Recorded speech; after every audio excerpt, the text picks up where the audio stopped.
If you have denominators that are a little bit larger than you're used to, so 20 and 15, these are definitely outside the times tables that we normally have memorized. We have to figure out, well, what is the smallest number that I can use for a denominator here? And we do want the smallest number because we don't want to have to reduce with a really, really large number. The backup plan is always, yeah, I can just do 20 times 15. But if you do 20 times 15, you get 300 as your denominator, there's probably a lot of reducing that you're going to have to do at the end with a number that large.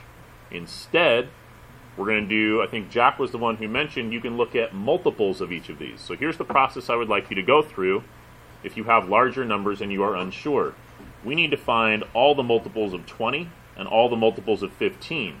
We're going to make a, hopefully, short list. And as soon as we find a number that has been repeated, the very first number that gets repeated, it shows up in both of these lists, that's the number we will use.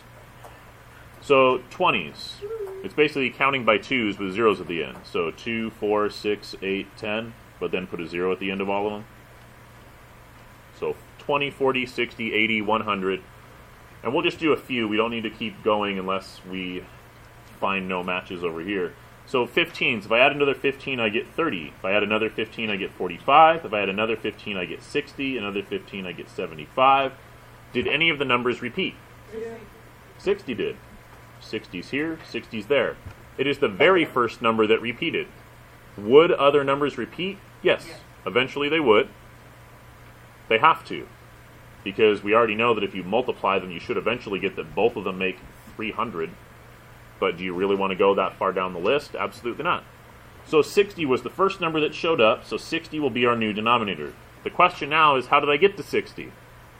Well, this was 20 times 1, 2, 3. It was the third number in the list.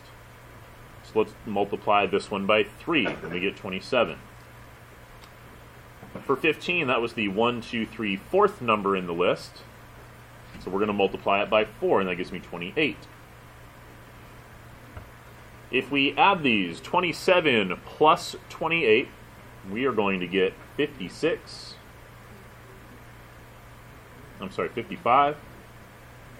over 60.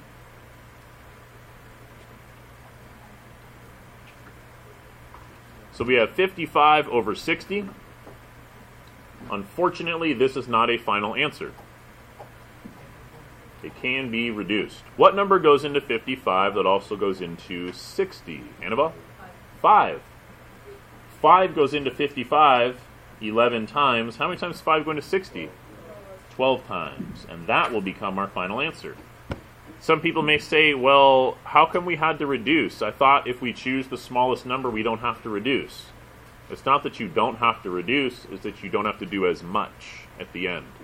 So in this case, we do have to reduce at the end, but it would have been a lot worse if we had used 300 as our denominator. We would have had to reduce with much larger numbers, and we would have had to reduce probably 2 or 3 times because the numbers would be too large for us to realize right away. So we have saved ourselves a lot of time by making these lists and finding that first number.